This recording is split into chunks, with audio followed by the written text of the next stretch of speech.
All right, final hour of the show. It's the big 5 o'clock drive home. Sal Paolantonio, the matchup show on ESPN, their national correspondent, set to join me now. The Eagles' schedule, it is out. It is official. And Sal will not have to be in Philly for 2 weeks in a row. That might be a bad thing. He might want to be in Philly 2 weeks in a row. They do not have back-to-back home games on the schedule this year. They are playing on Thursday and Friday and Saturday and Monday. Very few Sundays. Some in there. We'll get Sal Paolantonio's take of the Eagles' 2025 slate. It looks like a Super Bowl champion slate here, Sal. They're all over the place. No back-to-back home games, though. That was one thing that a lot of people have pointed out to me today. How are you, pal? Oh, I'm doing good, Michael. It's an annual tradition for me to be on your show the day after the schedule release, and I'm honored to be on your show and talk about the 2025 Eagles schedule. It's a tough schedule. We have to be honest about that. It is definitely tough, and they got no love whatsoever from the NFL schedule makers. I think the no back-to-back home games is absurd. You're the Super Bowl champ. I'm going to just say it. You're the Super Bowl champs, Mike, and you look at the Kansas City Chiefs last year, they were back-to-back several times at home as the Super Bowl champs. So that's the love that you give to a Super Bowl champ. You give them the opportunity to string together some home wins, and the Eagles don't have that.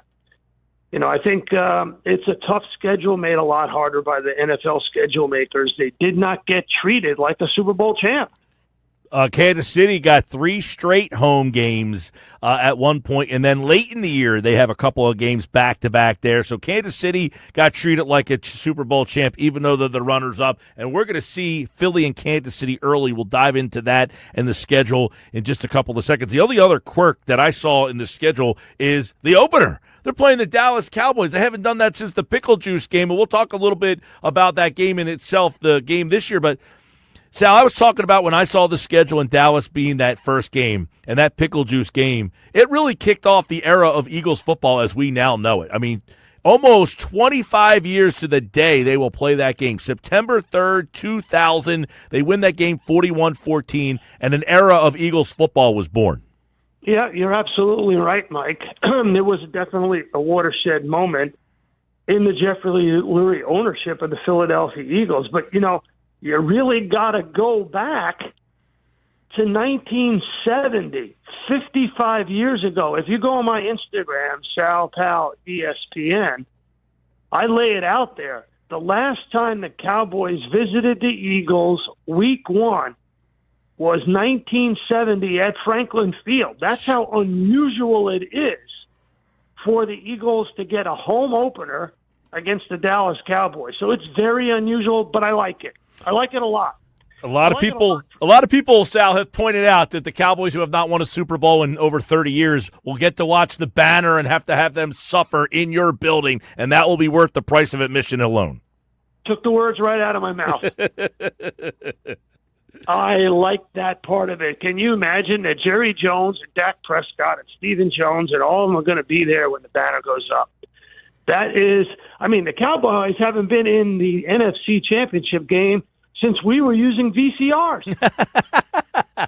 Well, I don't know if they're ready to do it again, but we will start there on a Thursday night. I have to imagine Sal Pal will be in the building for a Cowboys-Eagles game, 8:20 at Lincoln Financial Field with all the live reports, and it will be the first in a line of 17 games starting on Thursday night for all the world to see.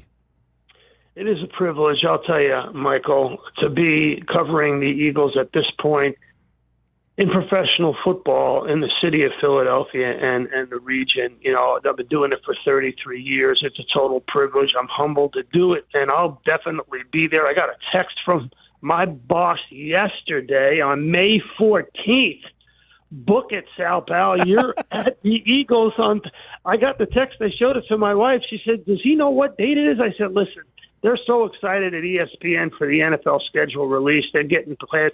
So I'm doing the Eagles, and then I'm traveling up from exit 4 on the Jersey Turnpike to exit 16W, and I am doing the Steelers at the Jets 1 o'clock on Sunday. It's beautiful, Michael. I barely have to leave my home area at all. I don't have to go to Brazil. It's so fantastic. I don't have to go on a plane and go to Brazil. So I'm excited about week 1. I'm certainly excited about them starting against Dallas. It'll be nice. You know, there won't be any more excuses because Dak Prescott will be available to play in the game. And I think that's partially the reason why they had him come in week 1. It's like, you know, they want to get a big Cowboys-Eagles rating. Let's do it early in the season when we know Dak Prescott's not hurt. Yeah, it'll be the first time you get a Dak Hurts game, and, man, who even remembers the last time those two teams, quarterbacks, squared off there. But, yeah, obviously Dallas starts the season there. So, all right, let's go on the journey here for the people. By the way, we got that breaking news right here on the Sports Bash. Sal Powell will be covering the game for ESPN, and, of course, right here on the Sports Bash Live. You got Dallas and Philadelphia Thursday night. That kicks off the season. Let's take the people on the journey. How do we see that game going? That's a win, Michael. That is a win. It'll be highly emotional, putting up the banner in front of your division rival. That's a total win. Then you go to Kansas City, and this is the one that really irks me. Again, because while you're still trying to reconfigure your defense, you got to get on a plane. I realize it's 10 days later. You got to get on a plane, and you got to play the Super Bowl all over again. This is a tough game, week 2 in Kansas City. But, you know, you take the NFL schedule in 4-game chunks. That's what Dick Vermeil always told me. So I think the Eagles, last year the Eagles started 2-2 after 4 games. I got them starting 3-1. I think they lose to Kansas City. They beat the Rams, and this time they go down and they beat the Bucs on September 28th. And so they're 3-1. And they will still have the messaging that was held over from the loss last year in Tampa that Nick Sirianni delivered to his team, which is embrace the adversity because this is a schedule full of adversity. The Broncos are a hot team. They'll come into the league. The Eagles will beat them. It'll be 4-1. They'll go up the turnpike, beat the Giants. They'll be 5-1. They'll be 6-1 then when they beat J.J. McCarthy on October 19th in Minnesota. Then they play the Giants. They'll be 7-1 at the bye, Michael. That is my prediction. Yeah, 7-1 at the bye. I've got a 2-2 start. Dallas and the Rams wins. They have not won in Tampa in such a long time. Soupy hot down there. Another loss, 2-2. And then I can see them winning those 4 games in a row. Denver, Giants, which is a Thursday night, Minnesota, and the Giants again. So that means I have them at 6-2. You have them at 7-1. Then out of the bye, Sal Powell, they got a gauntlet of games here out of the bye with these NFC North teams.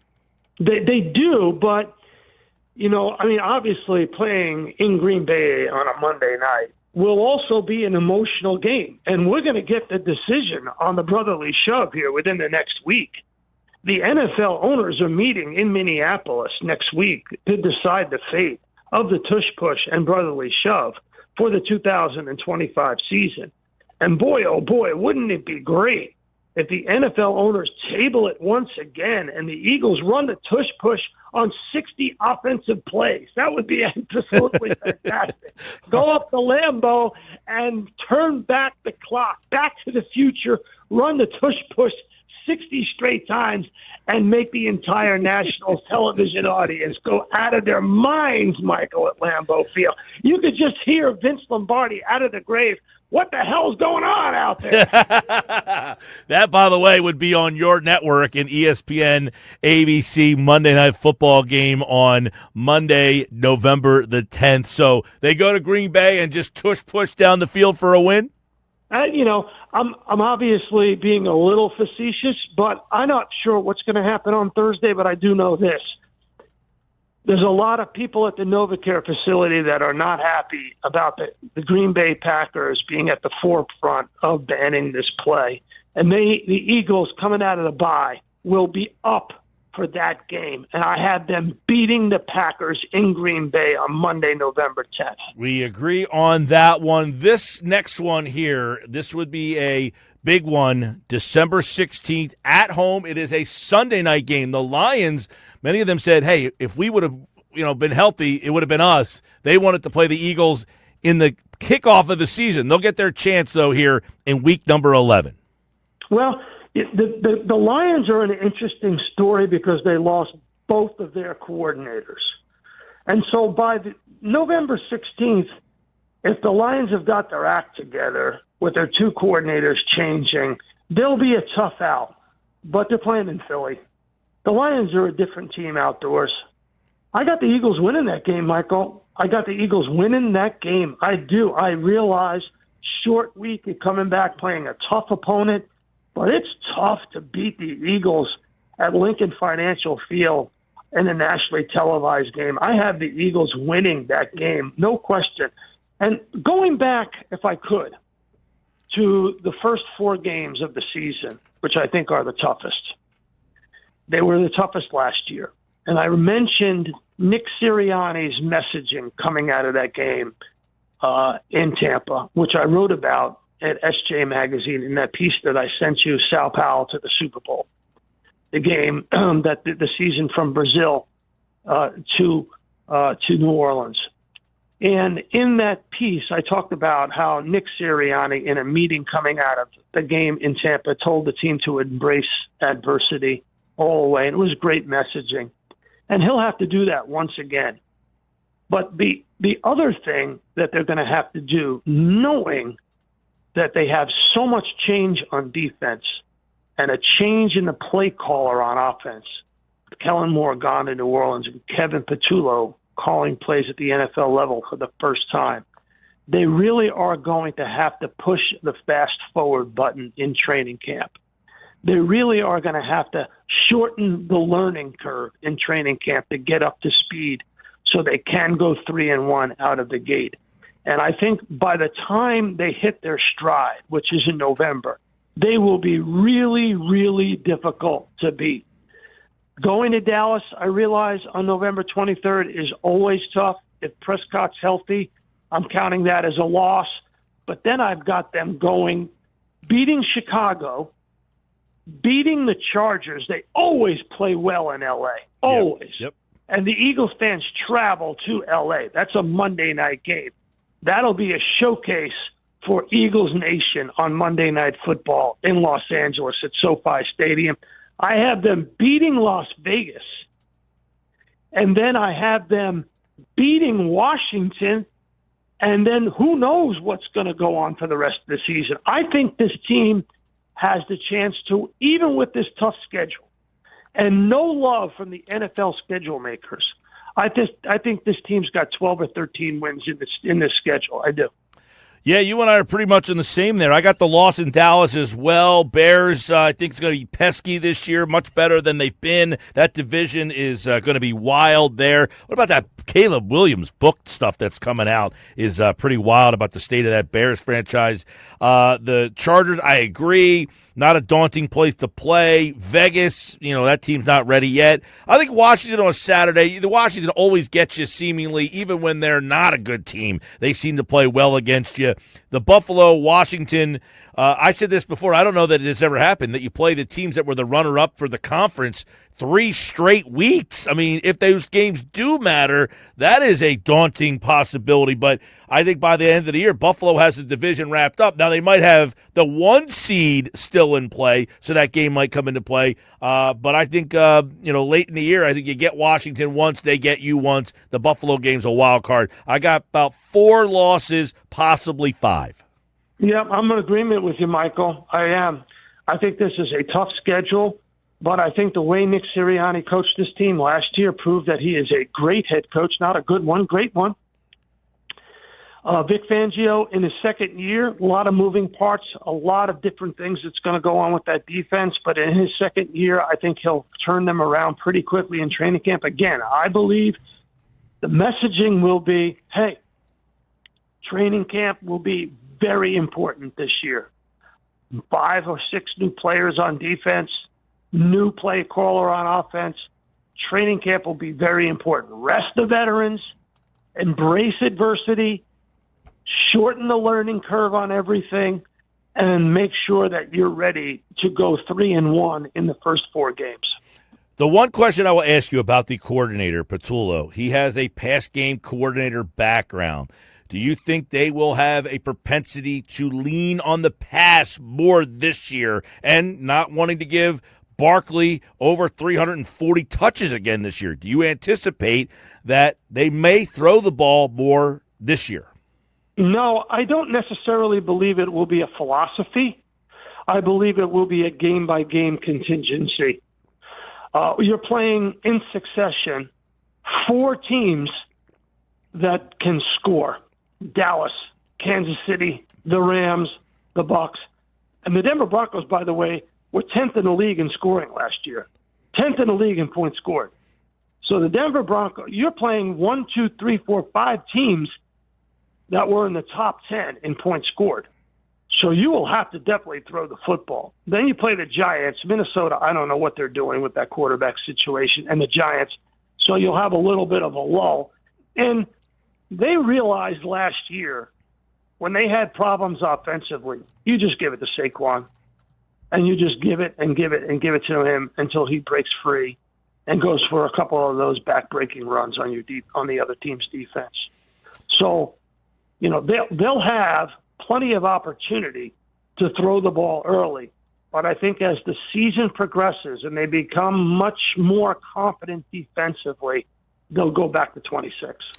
Well, we're looking forward to that. And obviously the whole season unfolds right here on 97.3 ESPN, your home for Philadelphia Eagles football. Sal Pal, as always, the day after that Eagles game schedule is announced, we break it all down for you. Of these road games, Sal, do you have a favorite spot? Do you like Kansas City, Tampa, Giants, Vikings, Green Bay, Dallas, Chargers? Where do you like it? Where's your favorite road spot? There's so many good ones on this schedule, Michael. If I had to rank them, just strictly because I'm a hedonist and I like to hang out in Tampa.